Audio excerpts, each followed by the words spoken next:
and get hit with one punch and it might be the end of the fight. So mentally, it's a roller coaster. Yeah, my name is George Acosta. I'm a professional boxer, boxing coach, and I am a student. My professional record is 13 wins and 1 loss. I had about 60 amateur fights, 50 wins, 10 losses, and I am from South Whittier, California. Growing up, I played every sport. I played soccer, football, basketball, baseball, every sport, karate.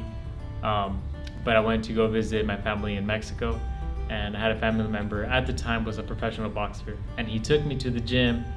And once I went to the gym, I fell in love with it. It was kind of dirty, old gloves, smelly, full of sweat, but for some reason it just called my name. So when I came back over here, I told my parents that I wanted to join the boxing gym, and they signed me up. I was 9 years old the first time I stepped in the boxing gym, and I had my first amateur fight when I was 11. You know what, my most challenging fight would say my first 10-round fight, which I had in Florida. I had to travel to Florida. The only challenging part was, well, there was a lot of factors going into it. That was my first 10-round fight. I had never had an 8-round fight previously. I went from 6 to a 10-rounder. That was my first time I went down to 130 pounds. That was the first time fighting out of state. I went across the United States. It was the first time I've been to Florida. First time fighting on national television. First time fighting for a belt, a regional belt. So I had a lot of things going against me, but I felt that was probably the most challenging fight, only because of all the variables. But then once the fight started, nothing much was different. It was still, I was fighting in the ring. I had boxing gloves. I had an opponent. Yeah. So typically a training camp will last anywhere 6 to 8 weeks, and for most days I'm training 2, sometimes 3 times a day. But for the most part, it's 2 times a day. I'll have boxing every morning, usually 8:30 to 11 or 8:30 to 10:30, about 2 hours.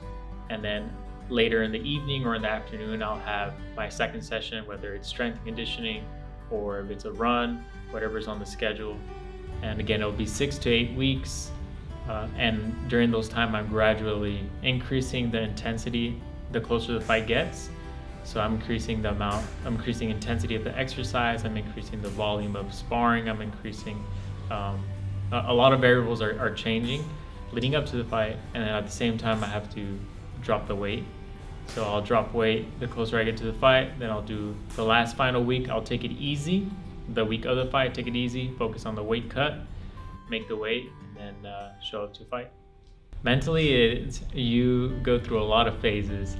You're scared, you're excited, you're nervous. There's just a mixed emotions leading up to a fight because I say it all the time, boxing is a dangerous sport. You really don't know what's gonna happen. You can train and be prepared. You can prepare as best as you can, but at the end of the day, you can do everything right and get hit with one punch and it might be the end of the fight. So mentally, it's a roller coaster. Mentally you have great thoughts, you have bad thoughts, you have worst case scenarios, you have best case scenarios going through your head. But the main thing is just stay focused, trust the game plan, trust the training, and eventually it works out.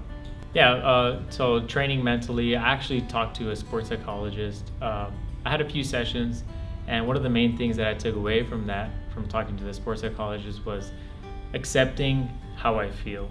That was my biggest thing. I tried fighting my fear, I tried feeling my nervousness, I tried fighting my anxiety. But the biggest thing that I learned is accept it. Accept how you feel. It's okay to be nervous, it's okay to have doubt, it's okay to not feel confident. But you just have to visualize. So that's one thing that I do. I like to visualize the best case scenarios, and I like to visualize the worst case scenarios, because again, in a fight, you might get caught unexpected. You might get hit, and you have to face adversity, right? So if you've never faced adversity, it's gonna be hard to deal with it at that moment. So one thing that I like to do mentally is envision myself getting hurt, envision myself getting a cut, envision myself not being able to see through one eye, and if that ever happens, I'll be prepared. So when I'm in the locker room, the physical training is done. Mentally, most of the mental training is already done. What I like to do in the locker room, I actually like to read. So there's everyone Some fighters are trying to go to sleep. Some fighters are running back and forth in the locker room. I like to just be calm and get a book and just read until it's time to fight. So mentally, I like to read, shift my attention, not focus so much on the fight, but focus on what I'm reading. And then the closer I get to the fight, so let's say it's 30 minutes out, that's when I put everything away, focus on the fight, focus on the game plan that we've been training for the last 6 to 8 weeks. And then as far as physically, or as far as the physical preparation in the locker room, just regular shadow boxing, hit the pads, and just prepare for the ring walk. I'm actually, on my way to the ring, I'm actually very calm, but I'm calm on the outside, but inside there's another roller coaster. That's another level. Sometimes you're standing, you have the whole crowd cheering you on. You see my brother, I see my sister, I see my family, I see my friends, everyone supporting me. It's just a mix of emotions. Sometimes I'm super excited, I just want to run to the ring. And other times I get nervous and I start overthinking. But one thing I like to do is just calm down, come back to my senses, and just focus on the game plan. I'm there for one thing only, to show what I've been practicing the last 6 to 8 weeks. The very first thing, you're in the ring. That time goes by so quickly that you're waiting for the announcer, you're waiting for your coach to put on your mouthpiece, put on the Vaseline, grease you up a little bit. You walk towards the center of the ring, you touch glove with your opponent. If they want to touch gloves, sometimes they don't want to. I do. I have no bad feelings towards any opponent. But then once the bell rings, all the butterflies, everything goes away. You can have a bunch of emotions, a bunch of thoughts as you're waiting, but the moment the bell rings, it's just another day in the office. One thing, you just have to accept that you're going to get hit.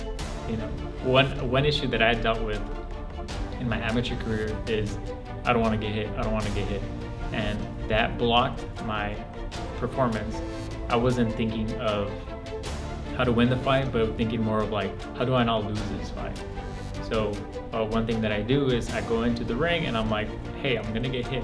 Hey, I might get hurt. So knowing that those circumstances may happen allows me to stay calm under pressure. The way that I coach my students, the mental side of boxing, is I make the training sessions hard sometimes and I make it easy sometimes. So I think a great way to train yourself mentally is to push yourself physically. If you're able to handle yourself in stressful situations, then you're able to train yourself mentally to handle those stressful situations. And how you feel mentally is going to translate to what you act physically. So for my students, sometimes I'll put them in the ring with fighters that are a little better than them, or I'll have them alternate, or I push them physically. That way they experience a little bit of pain, they experience a little bit of doubt during training, but then once the session is over, they feel good physically, and it translates to them being mentally stronger as well. So the biggest thing, if someone is going out there for the first fight and they have nerves and they have anxiety, the main thing to do is understand that that's normal. If you're feeling this way, I guarantee your opponent's feeling the exact same way. We're all human. We're gonna feel doubt, we're gonna feel anxiety, we're gonna be nervous, we're gonna be scared. So the first thing is accept that you're nervous. Second thing is that it's gonna be all right. Everything's gonna be okay. Even if you don't perform how you want to, your family's still gonna love you, your friends are still gonna love you. You have nothing to lose, so give it your all. You trained, trust your training, trust your coach, trust your corner, and eventually the fight will turn out the way it's supposed to turn out. Yeah, you know what? Actually, I didn't feel much different from that loss compared to my wins. In fact, sometimes I feel worse on my wins than I did in that loss, because as I'm developing and I'm growing as a professional, there's still things that are left on the table. So what I mean by that is sometimes I walk away with the victory, but I'm not impressed with my performance. Whereas when I took this loss, when I had that loss, I still didn't perform to my capabilities, but I did show improvement from my previous fights. So as I'm developing and as I'm growing as a professional, I'm able to tap into those skill set that I know I possess. The mental side of it is I was actually not feeling bad when I lost because I knew I had things to work on. So when I took that loss, I'm like, okay, cool. Let me look back at the fight. Let me look back at the preparation. Let me look back at all the training, and let's see what I can do. How can I be better from this loss? Yeah, to have a positive and a healthy mental health, find something you enjoy doing. You know, whatever it is, whether it's going on walks, whether it's reading a book, exercising, eating sometimes. Find something you enjoy and just do more of it, right? Doing more of what you enjoy will somehow take you down a path that you'll eventually fall in love with, and that's gonna really help you mentally.